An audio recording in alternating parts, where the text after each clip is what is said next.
हाँ जी, तो good morning आप सभी को। जय हिंद, जय भारत, बोलिए भारत माता की।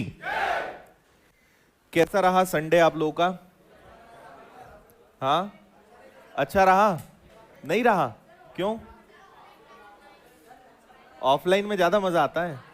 चलो तो इस संडे ऑफलाइन रखेंगे, ठीक है। अब संडे ऑफलाइन ही करा करेंगे ना। हाँ, अच्छा नहीं करी?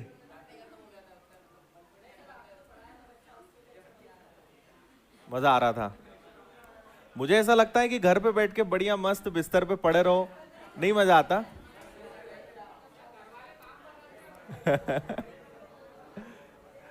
घर पे रहो तो काम बता देते हैं ना। ठीक है, चलो तो इस बार ऑफलाइन रखेंगे ना। यहां आ जाओगे तो घर वाले काम भी नहीं बताएंगे फिर। ठीक है जी, तो करते हैं शुरुआत अपनी क्लास की। हमने लास्ट जो टाइप स्टार्ट किया था वो था आपका कमी वृद्धि, मतलब इंक्रीज डिक्रीज से जुड़े हुए सवाल। तो एक ये छोटा सा क्वेश्चन आपको मैंने दिया था, जिसका आंसर ऑनलाइन में भी बहुत सारे बच्चे दे चुके हैं और ऑफलाइन वाले भी दे रहे हैं। इसका आंसर कितना है? 3, है ना। ठीक है, अब यहां पर आप सुनिए, एक मैदान की वर्तमान कीमत 72,900 है। आदमी इस पर 1,33,100 रुपए लगाकर इमारत बनाता है। मैदान की कीमत हर साल 10% बढ़ती है और इमारत की कीमत 10% घट रही है। कितने वर्षों के पश्चात मैदान और बनी हुई इमारत की कीमत बराबर होगी? अगर आपको थोड़ा बहुत भी आइडिया है परसेंटेज का, या आपकी थोड़ी बहुत भी प्रैक्टिस है 10% की, तो 10% की फ्रैक्शन वैल्यू क्या होती है? 1/10। अगर हम इसको इंक्रीज करें 3 साल, 10 से 11, फिर 10 से 11 और फिर 10 से 11, तो इसकी वैल्यू क्या बन जाएगी? 1000 और 1331। अगर वैल्यू कम हो जाए 10 से 9, फिर 10 से 9, फिर 10 से 9, तो इसकी वैल्यू क्या हो जाएगी? 1000 से 729, है ना। अगर आपने इस प्रकार से किया है या पहले कभी कैलकुलेशन किया है तो आप समझ गए होंगे कि अगर 10% की वृद्धि 3 साल करते हैं, है ना, तो उसकी वैल्यू कितनी हो जाती है? 1331। और अगर 10% की कमी करते हैं तो वो होती है 729। तो 729 और 1331 का फिगर तभी आ पाएगा, और अगर रेट ऑफ इंटरेस्ट या रेट हमें 10% दिया है तो ऐसा कितने साल में संभव हो पाएगा? 3। भाई 1331 हजार पे आ जाएगा 3 साल में, 729 हजार पे आ जाएगा 3 साल में, तो ऐसा कितने साल में पॉसिबल होगा? 3। तो इसका आंसर बहुत आसान है, कोई दिक्कत नहीं है। आगे बढ़े, चलिए इसको पढ़िए सब लोग।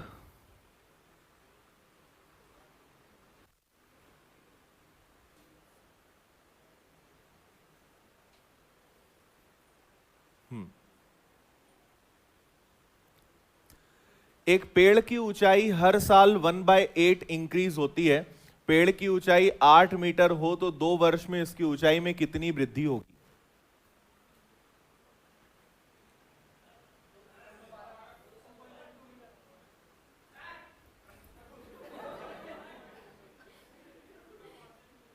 क्या हो गया? अच्छा तो ऐसा बोलो ना, डरा क्यों रहे हो यार तुम? देखो इतना डरा दिया, मुझे समझ ही नहीं आ रहा बोर्ड कैसे चलाना है। अब दिख रहा है? ठीक है।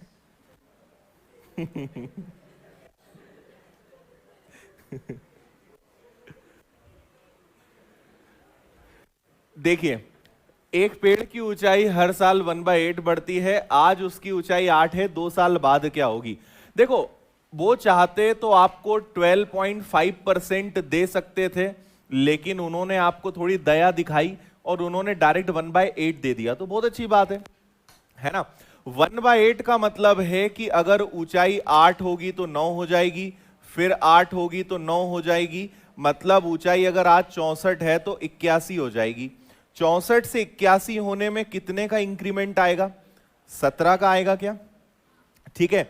अब आप ये देखिए, आज उस पेड़ की ऊंचाई 8 है, जबकि रेशो में कितना है? 64 है। ठीक है। आपसे ये नहीं बोला है कि 2 साल बाद कुल ऊंचाई कितनी हो जाएगी, है ना। आपसे क्या बोला गया है कि उसकी ऊंचाई में कितनी वृद्धि होगी। आप ध्यान से पढ़िए, ऊंचाई कितनी हो जाएगी नहीं बोला है, कितनी बढ़ेगी ये आपसे बोला है। मतलब आप यहां गुणा किसका करेंगे, 17 का। ठीक है, तो 8 से ये कैंसिल होगा 8 बार, और 17 में भाग दोगे तो 8 दूनी 16, 8 टू जा 16, बचा 1 और 0 है ना। फिर 8 एकम 8, बचेगा 2 0, 8 दूनी 16, तो 2.12 मीटर की वृद्धि होगी। ये आपका आंसर आएगा। आया क्या समझ में? ठीक है, अगर आपसे बोलते 2 साल बाद पेड़ की ऊंचाई कितनी हो जाएगी, उस केस में आप यहां पे क्या रखते, 81, और कितनी वृद्धि हुई है तो आप दोनों का अंतर रखेंगे और 17 से गुणा करेंगे। ठीक, क्लियर है?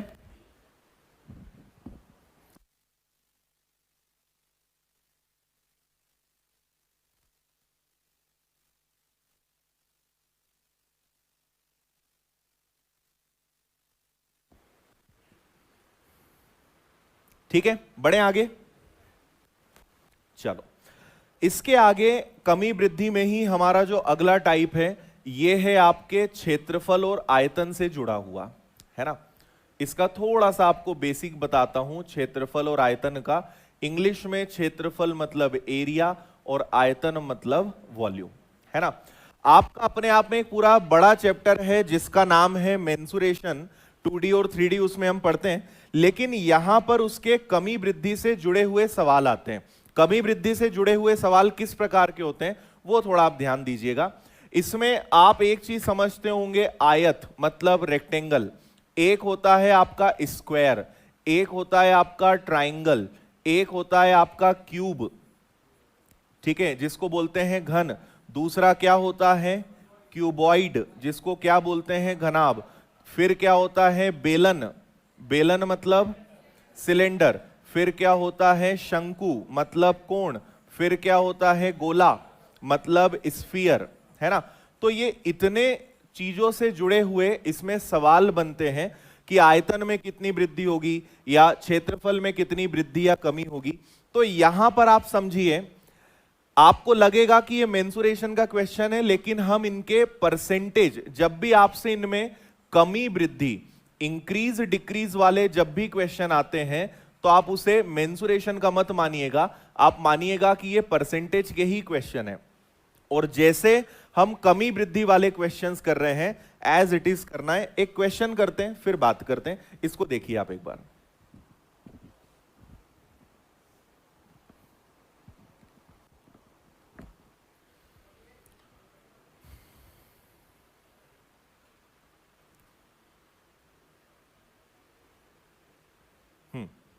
देखो, एक आयत की लंबाई में 20% का इंक्रीमेंट डिक्रीज करा, चौड़ाई को 40% कम किया, क्षेत्रफल में कितने की कमी आएगी। अब मेरी एक बात सुनिए, फॉर्मूले से, अरे यार बार बार कैसे करेंगे इसका, विपिन सर आज करवाना कुछ जरा, थोड़ा सा कटता है वो ना। देखो, आपसे कहा क्या गया है, 20% का मतलब क्या होता है, 1/5, और 40% का मतलब क्या होता है, 2/5। अच्छा, आयत आप जानते हो कि आयत का जो एरिया होता है, क्षेत्रफल का फॉर्मूला होता है लंबाई गुणा चौड़ाई। फॉर्मूले का कोई यूज नहीं करना है, फॉर्मूले का कोई यूज नहीं है, लेकिन बस आपको पता होना चाहिए कि फॉर्मूला क्या होता है। क्यों पता होना चाहिए वो आगे बताऊंगा मैं। तो मुझे लंबाई और चौड़ाई का अगर गुणा करना है तो इससे मुझे क्या मिलेगा, एरिया। एरिया मतलब क्षेत्रफल। लंबाई में 20% की कमी की गई है, कमी की गई है मतलब कितना किया गया है, 1, और इधर भी कितने की कमी है, 1 की। तो 5 में 1 कम किया, तो 5 में से 1 कम किया तो कितना आ गया, 4, और 5 में से 2 कम किया तो कितना कम हुआ, 3। ठीक है, मतलब अगर एरिया पहले 25 था तो अब एरिया कितना हो गया है, 12। एरिया 25 से 12 हो गया, मतलब 13 कम हो गया, किस पर, 25 पर, और गुणा करेंगे 100 का, तो ये कैंसिल होगा 4 बार और ये आएगा 52। मतलब उसके क्षेत्रफल में कितने प्रतिशत की गिरावट आई है, तो आंसर आएगा 52%। आया समझ में? ठीक है, तो कमी वृद्धि वाला ही पैटर्न है, बस फॉर्मूले से आपको समझ में आएगा कितनी बार बढ़ाना है, कितनी बार कम करना है ना। 5 में 1 कमी, 5 में 3 की कमी, मल्टीप्लाई करा तो 25, 12, 13 कम हुआ 25 पर, 52% आपका हो जाएगा कम। कोई दिक्कत आया समझ में? अब आपको एक और क्वेश्चन देता हूं मैं, सुनिएगा। वर्ग का क्वेश्चन है नहीं, आप ऐसे ही मुझे आंसर बताइएगा। आपसे कहा जाए कि किसी वर्ग को इंग्लिश में बोलते हैं स्क्वायर, है ना। वर्ग की भुजा में, साइड ऑफ अ स्क्वायर, किसी वर्ग की भुजा में अगर 20% की वृद्धि की जाए, 20% की वृद्धि की जाए तो उसके क्षेत्रफल पर, एरिया पर क्या प्रभाव पड़ेगा?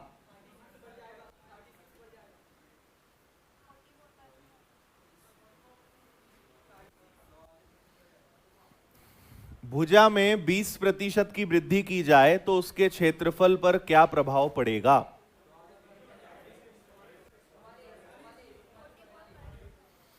पहला ऑप्शन 20%, दूसरा ऑप्शन 36%, तीसरा ऑप्शन 44% और नन ऑफ दिस। 20 वाले हाथ उठाएं सबसे पहले। कोई नहीं, होंगे तो जरूर, कसम खिलाऊंगा फिर मम्मी की। कोई नहीं है पक्का? 36 वाला, 36 आवाज आ रही थी भाई, इसमें तो बिल्कुल बर्दाश्त नहीं करूंगा मैं। है 36 वाले, 36 कैसे ला रहे हो तुम? कैसे आ सकता है 36? अच्छा समझ गया समझ गया, 5 6 5 6 25 36। चलो 44 वाले हाथ उठाओ। ठीक है, हाँ ऑनलाइन में किसी ने 29 भी ऑप्शन दिया है, 0 भी आंसर दिया है। अरे भगवान, देखो इधर, आप एक बात बताओ कि ये जो वर्ग होता है, स्क्वायर होता है, इसकी खासियत होती है ऑल साइड्स आर इक्वल, सभी भुजाएं कैसी होती हैं? बराबर। और इसके क्षेत्रफल का सूत्र होता है ए स्क्वायर। क्वेश्चन में बोला एक बार है, भुजा में 20% की वृद्धि करी, लेकिन आप कितनी बार बढ़ाओगे? 2 बार। ठीक है, अगर किसी फॉर्मूले में क्यूब आएगा तो आप कितनी बार बढ़ाओगे? 3 बार, है ना। तो ए स्क्वायर मतलब क्या हो गया? भुजा गुणा भुजा, आपको 2 बार इंक्रीमेंट करना है। तो 20% का मतलब होता है 1/5, 1/5 का मतलब कि 5 से 6, फिर 5 से 6, अगर 6 लग गया 11, किस पर? 25 पर। गुणा किया आपने 100 का, तो आप अब बोल पाओगे कि कितने % का इंक्रीमेंट हुआ। आया समझ में? इनको कभी हम आंसर बोलते हैं क्या? 25 और 36? अच्छा कमी सुनाई दिया, ठीक है। 25 से 36, 11 की वृद्धि, 25 पर गुणा 100, 44% का इंक्रीमेंट। कोई दिक्कत? चलो इसका आंसर बताओ। कैमरा एक बार सेट करना पड़ेगा, कैमरा सेट कर रहे हैं, रुको जरा, है ना, कैमरे की मिस्टेक है। हाँ जूम थोड़ा सा कम कर लो बस। अभी ठीक है? बस ठीक है। हाँ जी,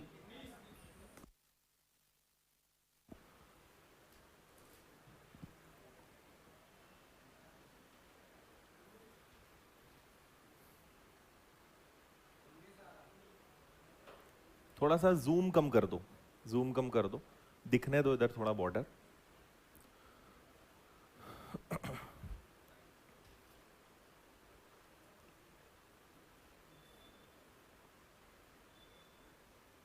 पीछे दिख जाए तो बताना, है ना। वो होगा ना, जूम कम ज्यादा दिख रहा है पीछे? ठीक है। अब चलो, एक वृत्त की त्रिज्या में 10% की कमी की गई। अब आप बताइए कि वृत्त मतलब क्या होता है? सर्कल, सर्कल का क्षेत्रफल होता है पाई आर स्क्वायर। अब याद आपको यह रखना है कि ये पाई तो एक कांस्टेंट वैल्यू है ना। तो कोई भी अगर कांस्टेंट वैल्यू है उसको हम छोड़ेंगे। अब आप बोलोगे सर क्यों? पाई का मान तो हमेशा 22/7 ही होगा या 3.14 होगा, लेकिन आर तो कुछ भी हो सकती है ना। आर अगर 1 हो, त्रिज्या 1 हो, तब भी पाई सेम रहेगा। त्रिज्या 2 हो, मतलब आंसर पाई पे डिपेंड नहीं करता है, आंसर किस पे डिपेंड करता है? आर पर, त्रिज्या पर। और यहां त्रिज्या के ऊपर क्या लगा है, वर्ग, मतलब आपको त्रिज्या में कितनी बार कमी या वृद्धि करनी पड़ेगी, 2 बार। 10% का मतलब 1/10, 10 में से 1 गया 9, फिर 10 में से 1 गया 9, तो आपका क्षेत्रफल 100 से 81 हो गया। कितने की कमी, 19 की। किस पर, 100 पर, गुणा कर दिया आपने 100 का, 19% की कमी। आ गया होगा सभी का आंसर। चलो, हाँ,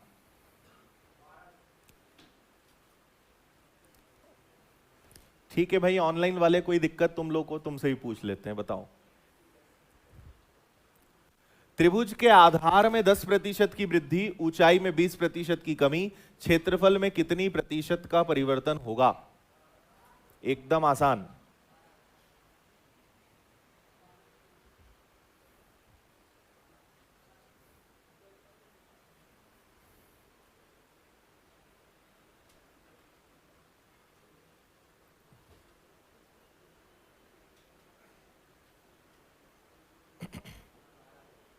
हो गया। देखो, त्रिभुज का, देखो कोई भी त्रिभुज हो उसका एक बेसिक फॉर्मूला है 1/2 बेस इंटू हाइट, 1/2 आधार गुणा ऊंचाई, ये एक बेसिक फॉर्मूला है। अगेन 1/2 एक कांस्टेंट वैल्यू है, 1/2 ही रहेगा। आपका आंसर आधार और ऊंचाई पर डिपेंड करेगा, तो हम आधार और ऊंचाई के हिसाब से आंसर देंगे। तो उसके आधार में 10% का इंक्रीमेंट हुआ है, डायरेक्ट लिख दूं 10 से 11, 10% की वृद्धि मतलब 10 से 11, ऊंचाई में 20% की कमी मतलब 5 से 4, राइट। तो ये हो गया आपका 50, ये हो गया आपका 44, कितने की कमी आ गई, 6 की। किस पर, 50 पर, मल्टीप्लाई बाय 100, आंसर इज 12%। 12% की क्या हुई है, कमी। क्षेत्रफल में 12% की गिरावट आएगी। क्या 5/4? 20% का मतलब क्या होता है? अरे 20% का मतलब 20% होता है, फ्रैक्शन में क्या होता है, 1/5। 1/5 का मतलब क्या हुआ, 5 में 1 कम, 5 में से 1 कम करो, यही तो लिखा है। इतना तो अब होना चाहिए यार।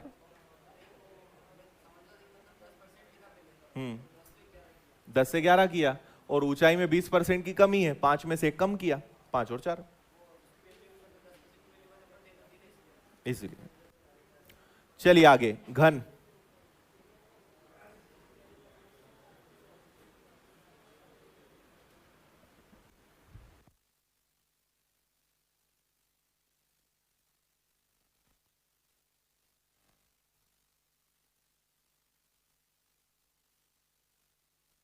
रिफ्रेश रिफ्रेश करो।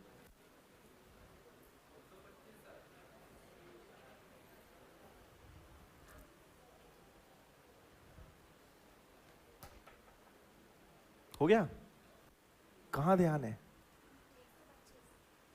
125। देखिए, आपको बोला गया है घन, और घन मतलब आप समझते हो जिसकी लंबाई चौड़ाई और ऊंचाई सब कैसी हो, बराबर हो। रेडीमेड उठाएं क्या डायग्राम, देखो रेडीमेड उठाते हैं।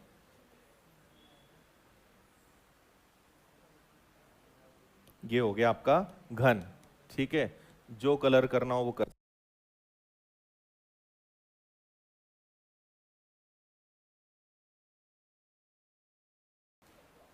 हम कितने लोगों ने यही किया, हाथ उठाओ। ठीक है, बिल्कुल यही उम्मीद थी। कितने लोगों ने ये नहीं किया,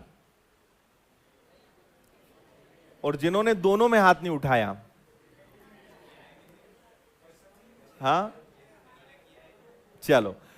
देखो, दो चीजें होती हैं, ये आपका कहलाता है 3D डायग्राम। देखो, आप जब मेंसुरेशन पढ़ोगे तब मैं आपको समझाऊंगा कि 2D और 3D में क्या डिफरेंस होता है। फिलहाल आप इतना समझ लो कि जो 2D 3D डायग्राम्स होते हैं, इनमें एक नई चीज जुड़ जाती है और वो है वॉल्यूम। और 2D में क्या होता है, एरिया, क्षेत्रफल। एरिया इसमें भी होता है, लेकिन यहां एरिया के साथ साथ क्या होता है, वॉल्यूम। आपसे यहां पे क्या पूछा गया है, क्षेत्रफल। आपसे यहां कहीं आयतन लिखा है क्या, वॉल्यूम लिखा है क्या, नहीं। आपको ये चीज याद है, आपने क्या सोचा कि देखो वर्ग में 2 बार बढ़ाया, लंबाई चौड़ाई आयत में हो गई, वृत्त में 2 बार, अब आया घन, मतलब अब पक्का 3 बार बढ़ाएंगे, है ना। लेकिन यहां 3 बार इसलिए नहीं बढ़ाएंगे क्योंकि इसका जो क्षेत्रफल होता है, एरिया होता है, उसका फॉर्मूला होता है 6a², और इसका जो आयतन होता है उसका फॉर्मूला होता है a³। आपसे पूछा क्या था? क्षेत्रफल, पृष्ठ क्षेत्रफल, टोटल सरफेस एरिया, संपूर्ण पृष्ठ क्षेत्रफल या क्षेत्रफल, सबका मतलब एक ही है। और क्षेत्रफल में 6 हो जाएगा कांस्टेंट, तो बचा आपके पास क्या? a², मतलब आपको कितनी बार वृद्धि करनी थी? 2 बार।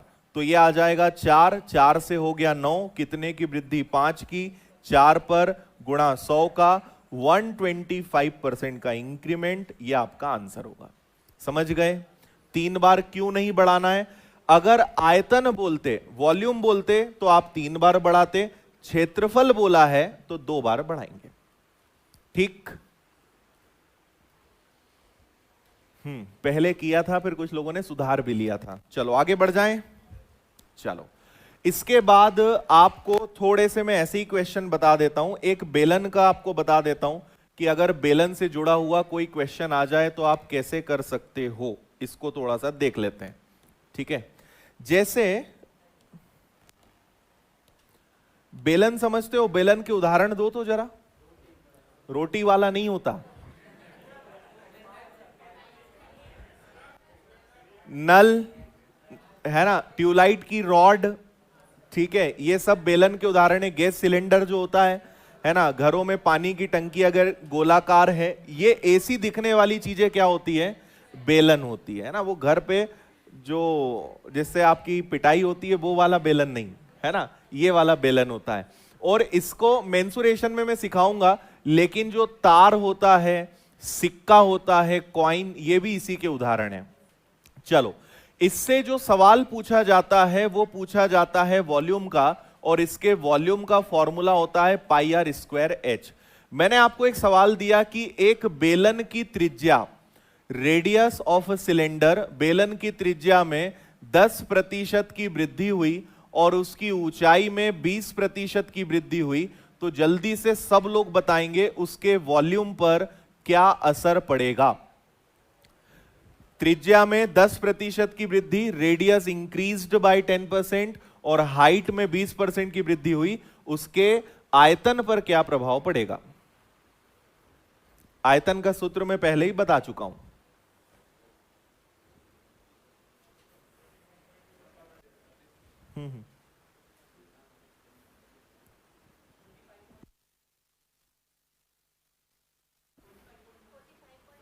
हाँ,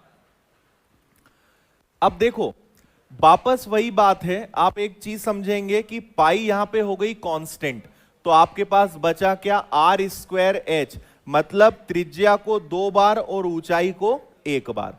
10% का मतलब हो गया 10 से 11, फिर से हो जाएगा कितना? 10 से 11, और ऊंचाई 20% मतलब 5 से 6, क्योंकि सब में इंक्रीमेंट है तो जुड़ेगा। 10 10 और 5 कितना हो गया? 500। 11 11 और 6 726 होता है क्या? है ना। कितने का इंक्रीमेंट हो गया? 126 का किस पर? सॉरी 226 का किस पर? 500 पर, और गुणा कर दिया आपने 100 का। ये आ गया 44 और 12, 45.2 आ रहा है क्या? 45.2% की वृद्धि। समझ गए? ओके है। चलो, एक और एग्जाम्पल मैं आपको देता हूं, इसका आंसर भी जल्दी से बताइएगा आप सभी। ये क्या होता है? शंकु होता है क्या?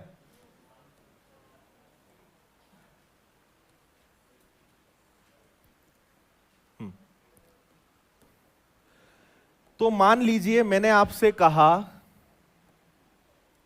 ठीक है, सेम क्वेश्चन लेते हैं।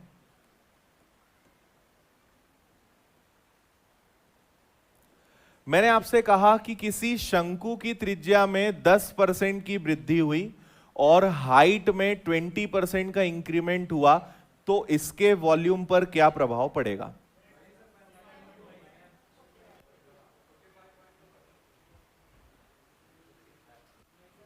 कुछ लोग वेट कर रहे हैं, सर फॉर्मूला तो बता दो। हाँ, इसके वॉल्यूम का फॉर्मूला होता है एकदम सेम, ठीक है। शंकु का फॉर्मूला होता है 1/3 पाई आर स्क्वायर एच। बेलन और शंकु के फॉर्मूले में केवल 1/3 का डिफरेंस है। और अच्छी बात क्या है कि 1/3 कांस्टेंट वैल्यू है और पाई कांस्टेंट वैल्यू है, मतलब यहां भी r इंटू एच। क्योंकि मैंने क्वेश्चन सेम दिया है तो आंसर भी सेम आएगा 45.2, ठीक है। तो बेलन और शंकु में, सिलेंडर और कोण में याद रखिएगा फॉर्मूले में आर स्क्वायर एच बचता है, मतलब हमें प्रोसेस सेम करनी है, ठीक है। इसका आंसर दीजिए अब। हाँ, याद रहेंगे ना, इनको लिखूं क्या? ये सिलेंडर है, सिलेंडर मतलब बेलन, और ये है आपका शंकु, शंकु मतलब कोण, आइसक्रीम वाला। चलो इसका आंसर बताओ।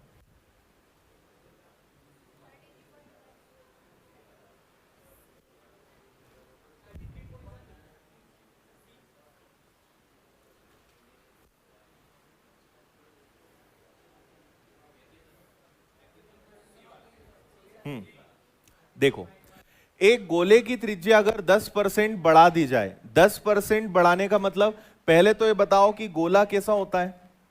ये कौन सा गोला है? ये गोला कहलाएगा क्या? ये गोला नहीं कहलाएगा, क्योंकि ये जो गोला होता है इसको क्या बोलते हैं? सॉलिड, ठोस है ये। और इसके वॉल्यूम का फॉर्मूला क्या होता है? 4/3 पाई आर क्यूब। तो आपका 4/3 यहां कांस्टेंट है, पाई कांस्टेंट है, बचा कौन? R cube. कितनी बार इंक्रीमेंट करना है रेडियस में? 3 बार, है ना। तो 10% का इंक्रीमेंट 10 से 11, इसको करेंगे 3 बार, ये आ जाएगा 1000 से 1331, 331 का इंक्रीमेंट 1000 पर, multiply by 100, answer is 33.1। Clear? ठीक है, मैं दोबारा बोल रहा हूं, फॉर्मूले से यहां क्वेश्चन सॉल्व नहीं होता है। फॉर्मूला बस आपको यह बताएगा कितनी बार बढ़ाना है या कम करना है। स्क्वायर लगा है मतलब 2 बार, क्यूब लगा है मतलब 3 बार, बस ये आपको पता चलेगा। तो इसलिए बस फॉर्मूले याद आपको होने चाहिए। बढ़े आगे, चलिए इसका आंसर दीजिए।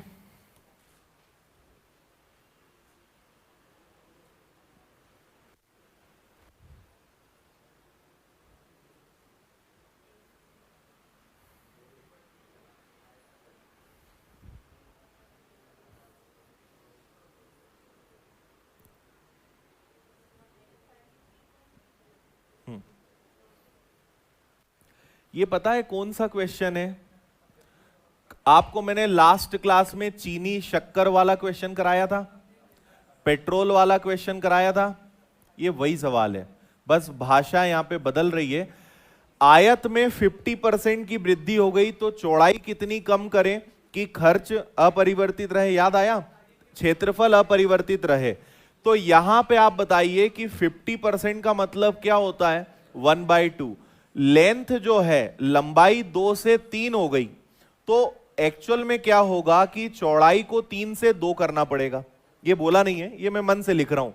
लेंथ, लंबाई 2 से 3 हो गई, चौड़ाई को 3 से 2 करना पड़ेगा, तभी तो क्षेत्रफल अपरिवर्तित रहेगा। सेम आना चाहिए ना, जितना एरिया पहले उतना ही एरिया बाद में। तो आप ये देखिए कि चौड़ाई को 3 से 2 करना पड़ेगा, मतलब कितने की कमी कर रहे हो?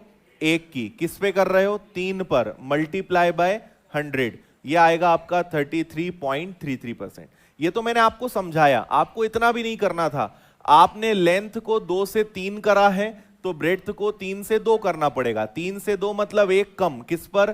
3 पर, मल्टीप्लाई बाय 100, आंसर सेम 33.33। ठीक? ठीक है? Yes no? नेक्स्ट,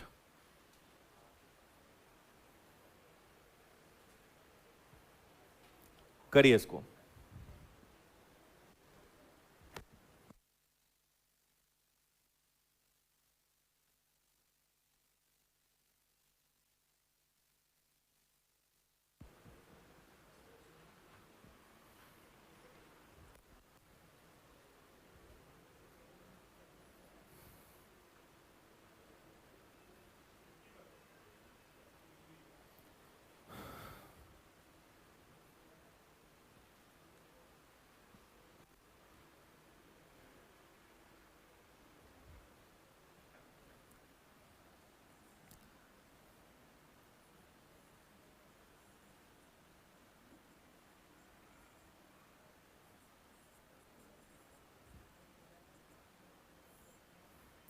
चलो, आपको मैंने इस चैप्टर की सबसे पहले दिन वाली क्लास में इसका पहाड़ा लिखकर बताया था कि 12 1/2 का मतलब 1/8 होता है, और इसका ये कितना गुना होता है, 5 गुना, 5 टाइम्स।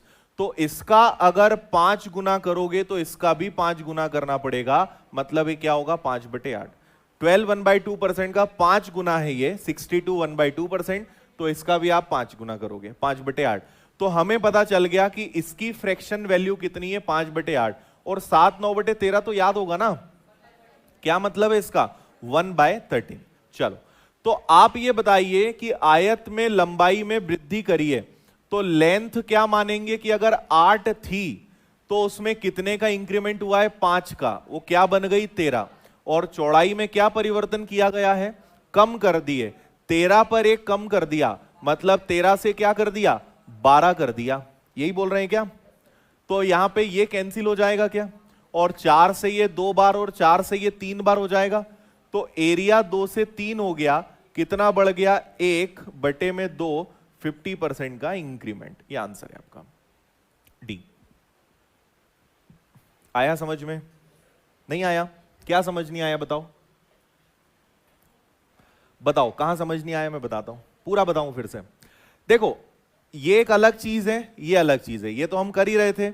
अगर आपको ये नहीं याद है, वैसे तो ये याद होना चाहिए, नहीं याद है तो फिर आप 62 का दुगना करिए, 62 का डबल कितना आएगा, 124। 124 में 1 जुड़ेगा, क्या बनेगा, 125, बटे में कितना आएगा, 2, परसेंटेज का क्या हो जाएगा, 200।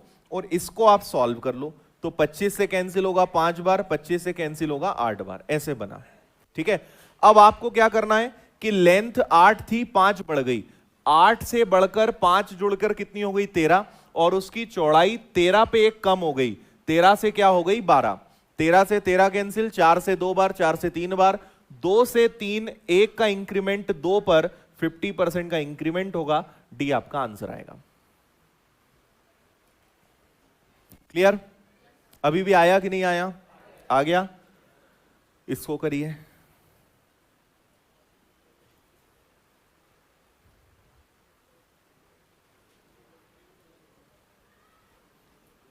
थोड़ा सा ये कैलकुलेशन जाएगा इसमें, क्वेश्चन में करें, आप आराम से करें, कोई जल्दी नहीं है।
चलो, 4.76, क्या बात है, बिल्कुल ठीक आंसर है। और कोई इधर आ रहा है? बाकी लोग धुआं ही धुआं, अंधकार ही अंधकार, कोहरा ही कोहरा। देखो इधर, अभी तो कई लोग की चक्री यहीं घूम रही है, 63 का क्या करें, है ना? इसलिए तुम्हें बोलता हूं चीजें याद करा करो।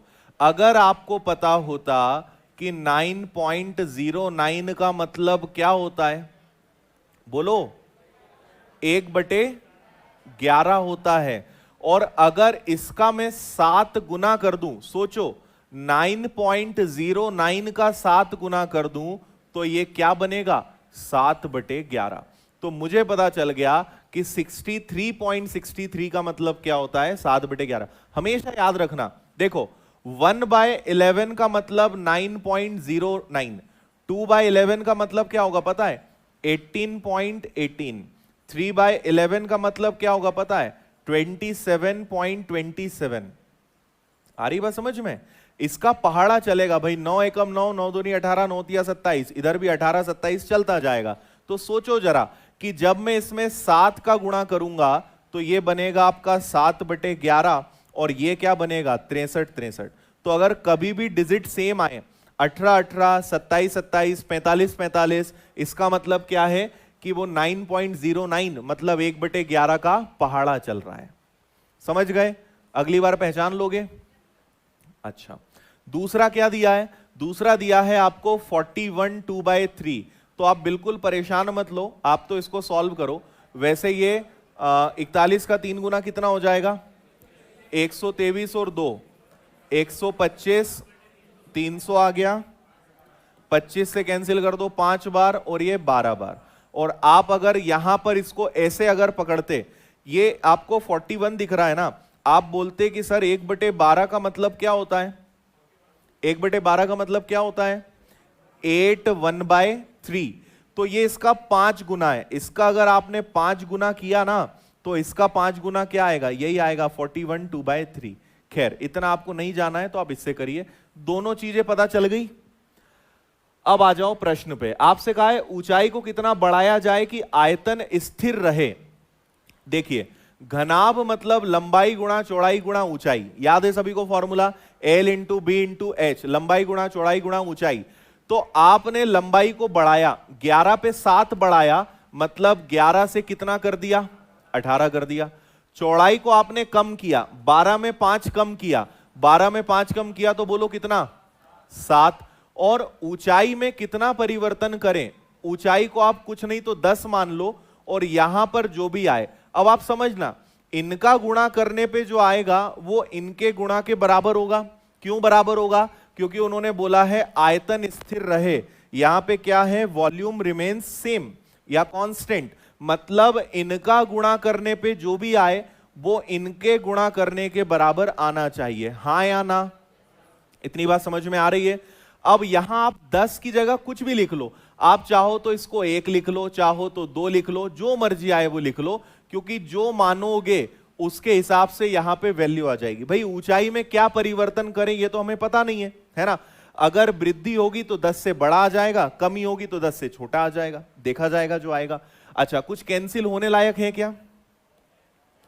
हाँ, 6 से ये कैंसिल हो जाएगा 2 बार, 6 से ये कैंसिल हो जाएगा 3 बार। अब कुछ नहीं कैंसिल होगा तो इधर आएगा आपका 220 और इधर आएगा आपका 21x।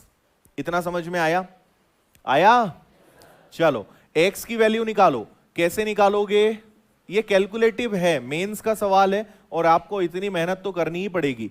तो इसमें आप भाग दीजिए जरा, तो ये निकल जाएगा 21 से एक बार, बचेगा 1 0, भाग नहीं जाएगा है ना।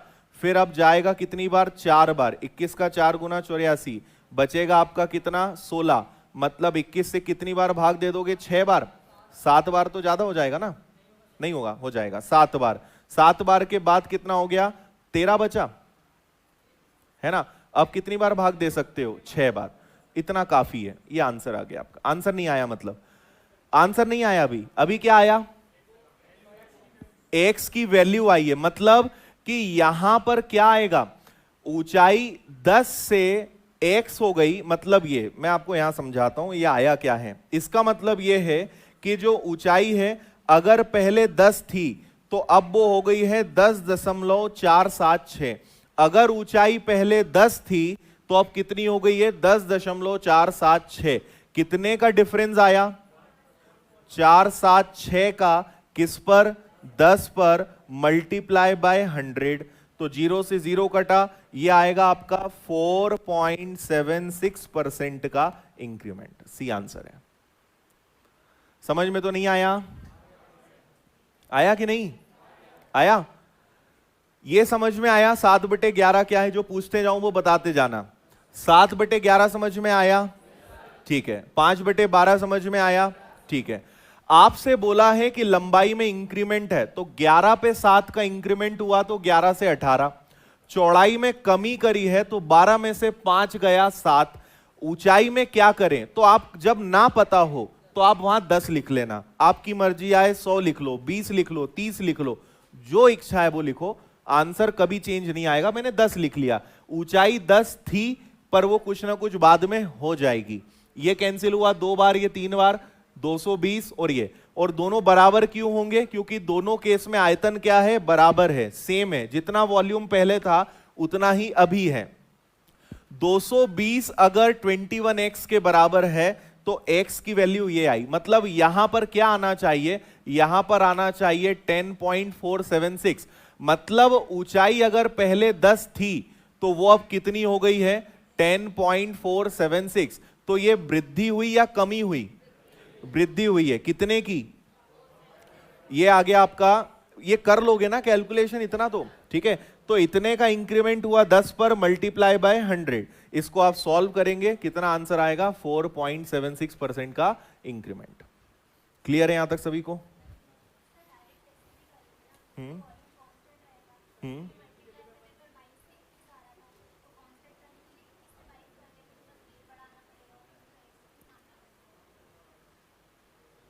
21, हाँ कर सकते हैं, हाँ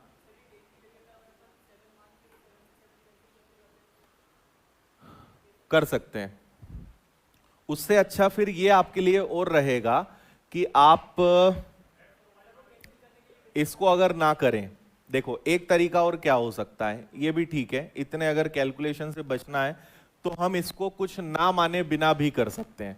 भाई हम इसको ऐसा समझ लें कि जो वैल्यू यहां आएगी और जो वैल्यू यहां आएगी मल्टीप्लाई होने पे तो सेम आएगा। तो आप इससे करके देखो कि ये 22 था, 11 और 2, और ये कितना हो जाएगा, 21 हो जाएगा। तो हमें 21 को 22 बनाना है, मतलब एक बढ़ाना पड़ेगा, और 21 पे तो ये आएगा 100/21। इसको सॉल्व करो, यही आ रहा है क्या, 21 का 4 गुना हो जाएगा 84, 84 बचेगा 16, वही आना है 0.76। इससे कर लो आप, बिल्कुल ठीक है, ये ज्यादा अच्छा रहेगा। देखो फिर से मैं बताता हूं, ये इजी है, हाइट के आप दोनों जगहें छोड़ दें, कोई दिक्कत नहीं है भाई। इन दोनों का मल्टीप्लाई, आपका वॉल्यूम 22 हो चुका, 22 था, और आपका वॉल्यूम अब कितना हो चुका है, 21 हो चुका है। 22 से 21 हो गया है, लेकिन हमें उसको सेम बनाना है, जैसा हमने एक क्वेश्चन में किया था थोड़ी देर पहले। 21 को 22 बनाना है, ये 22 है, इसको भी 22 बनाना है, तो इसको एक बढ़ाना है 21 पर, 1/21 इंटू 100, तो इससे भी आपका डायरेक्ट आंसर आ जाएगा। ऐसा कर लो, ज्यादा अच्छा रहेगा। समझ में आया ये वाला कि नहीं आया? क्लियर, हाँ या ना? आगे बढ़े, चलो यहां से टाइप नंबर 10, जनसंख्या वाला टाइप यहां से शुरू होता है। तो पहले इसमें कुछ आसान प्रश्न, फिर इसमें भी हम लेवल बढ़ाएंगे। तो जनसंख्या में कमी वृद्धि वाले प्रश्न हम कर रहे हैं। सबसे पहले इसका आंसर जल्दी से सब लोग बताइए।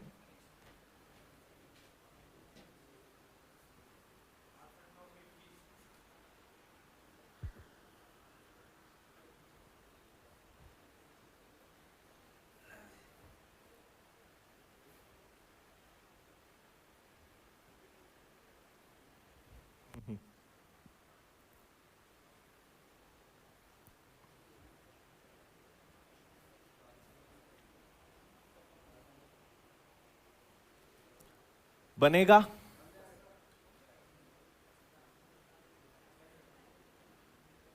68921, ठीक है।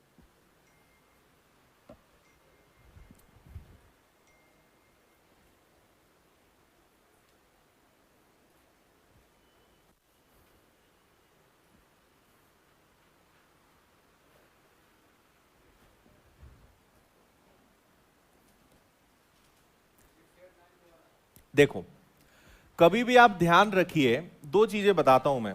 आपको 2.5% को भिन्न में बदलना है तो आप इसको 25/10 लिख सकते हो, और परसेंटेज का 1000 लग जाएगा, कैंसिल करोगे तो 1/40 बनेगा। 2.5% की फ्रैक्शन वैल्यू क्या होगी, 1/40। इससे भी अच्छा तरीका बताता हूं मैं, आपको यह पता है कि 25% का मतलब 1/4 होता है, हाँ या ना? अगर इधर डेसिमल लग गया तो नीचे 0 बढ़ जाएगा, और डेसिमल खिसक गया 0.25 हो गया तो नीचे 2 जीरो लग जाएंगे। अगर 3 हो गए 0.025 तो ये क्या बन जाएगा 4000, ऐसा बढ़ता जाएगा, ये ध्यान रखना है ना। तो आपको 2.5% बोला है, 2.5% मतलब 1/40, और कितने साल जनसंख्या बढ़नी है 3 साल। तो इसका मतलब कि अगर आज पॉपुलेशन 40 है उस पे 1 का इंक्रीमेंट होगा मतलब 41, और ऐसा कितनी बार करना है 3 बार। तो 40 का क्यूब होता है 64,000 और 41 का क्यूब क्या होता है 68921। मुझे याद है तो ठीक, अगर आपको याद नहीं है तो फिर उसको सॉल्व करना पड़ेगा, आ जाएगा, कोई ज्यादा टाइम नहीं लगेगा, है ना। ये रेशो है, ये रेशो है प्रेजेंट का, और ये जो रेशो है ये आफ्टर 3 इयर्स का है। कोइंसिडेंटली आज की पॉपुलेशन भी 64,000 है और आज का रेशो भी 64,000 है, तो 3 साल बाद की जनसंख्या क्या होगी, सेम होगी 68921। ये आंसर है आपका बी वाला। क्लियर है? इसका आंसर बता दो जल्दी से।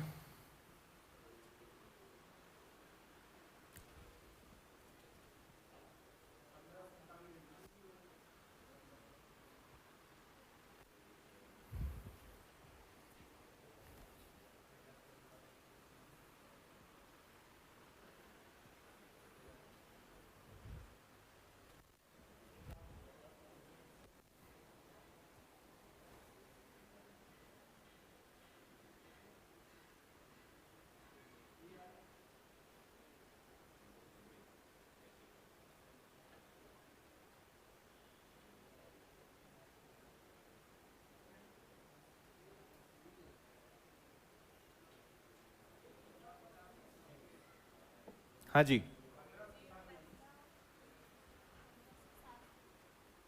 देखो 10% का मतलब क्या होगा, 10 से 11 कितने साल बढ़ना है 3 साल, तो ये रेशो क्या बनेगा 1000 से 1331।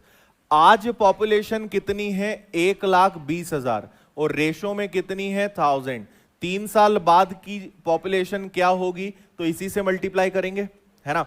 ये आज की जनसंख्या है तो आज का रेशो कितना है 1000, और ये रेशो कब का है 3 साल बाद का।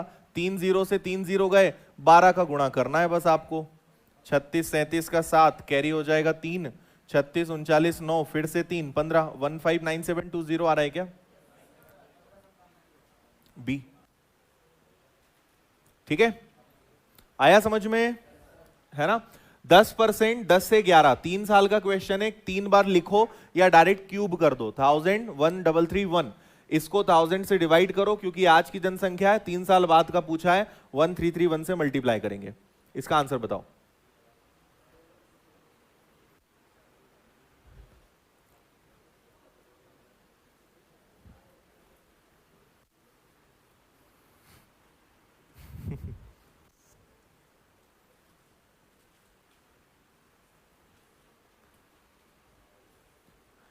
पीयूष मिश्रा, तुम्हें चाहिए क्या बुलेट, तुम आ जाओ इंदौर। हाँ जी, क्या आ रहा है 57,600। देखो रेट ऑफ इंटरेस्ट कितना है, रेट ऑफ बोल रहा हूं यार, ठीक है चलो, रेट कितना है 4%, इसका मतलब क्या होता है 1/25। 2 साल पहले जनसंख्या थी और वर्तमान की बताना है, तो हम 2 रेशो बनाएंगे, एक बनाएंगे 2 साल पुराना और एक बनाएंगे आज का, है ना। 2 साल पहले अगर पॉपुलेशन 25 थी तो आज कितनी होगी 24, और ये कितनी बार करना है 2 बार, तो चलो 2 बार लिखने का कष्ट उठा लेते हैं।